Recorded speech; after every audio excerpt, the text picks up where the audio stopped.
बिस्मिल्लाहिर्रहमानिर्रहीम। मेरा नाम डॉक्टर मोहम्मद अनील रज़ाक है। मैं कंसल्टेंट पल्मोनोलॉजिस्ट हूँ और रजब तैयब उर्दगान हॉस्पिटल मुज़फ़्फ़रगढ़ में पल्मोनोलॉजी को लीड कर रहा हूँ।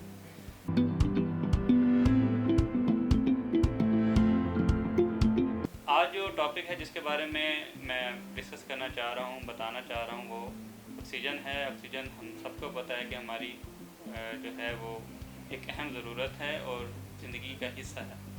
और आम तौर पर ऑक्सीजन हवा में से आती है, हवा से हमारे फेफड़ों में जाती है और वहाँ से फेफड़ों के ज़रिए खून में जज़ब होती है और पूरे जिस्म को एक खुराक मिलती है। और ये हमारा एक नॉर्मल प्रोसेस है। जब तक हमारे फेफड़े नॉर्मल रहते हैं तो हमें ऑक्सीजन की ज़रूरत नहीं होती, इजाफी ऑक्सीजन की ज़रूरत नहीं होती। जो हम हवा से आ रही है वही हम हमारे फेफड़ों में के ज़रिए खून में शामिल हो जाती है।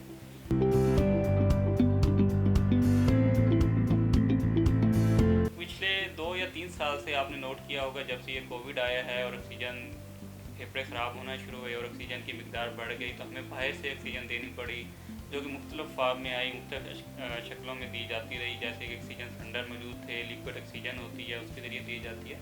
तो इसकी वजह से एक ऑक्सीजन की जो है वो आगाही बढ़ गई है लोगों में, और आम बाहर किसी को पता लगना शुरू हो गया है कि जब ऑक्सीजन कम होती है तो फिर बाहर से ऑक्सीजन दी जाती है।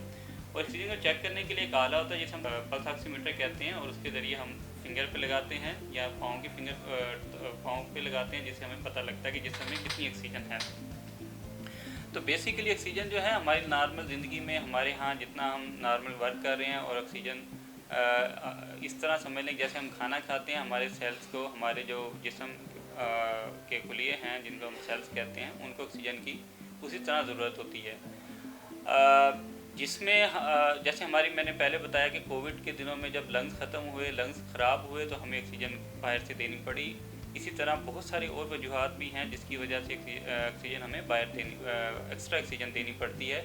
एक तो हवा में होती है, उसके अलावा हमें एक्स्ट्रा ऑक्सीजन जो कि सिलेंडर में आती है, या हमारे पास कुछ मशीनें हैं वो ऑक्सीजन देती हैं, तो उस फॉर्म में हमें ऑक्सीजन देनी पड़ती है।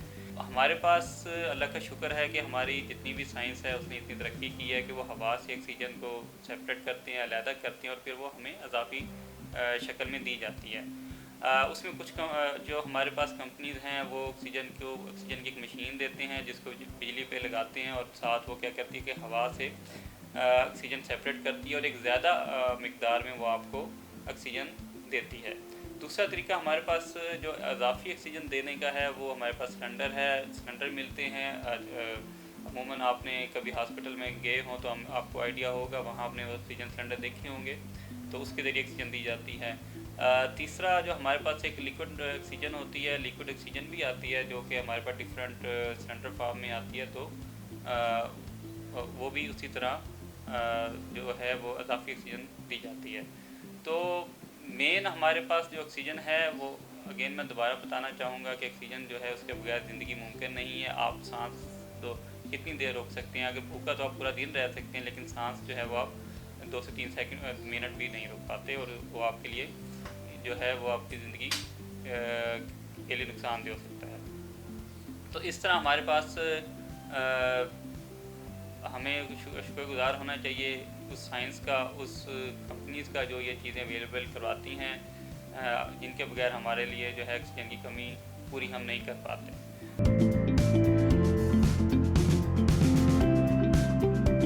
वो जो हमारे पास बीमारियां हैं वो, उसमें फेफड़े का सिकुड़ाव है, या फेफड़े में हवा की थैलियाँ बन जाना सिगरेट के बार बार पीने की वजह से, या कुछ ऐसी बीमारियां हैं जिसमें हमारे खून की नालियाँ सोजिश हो जाती है, तो ऑक्सीजन में जो हमारे लंग्स की नालियाँ होती हैं वो सोजिश हो जाती है और ऑक्सीजन में की कमी होना शुरू हो जाती है।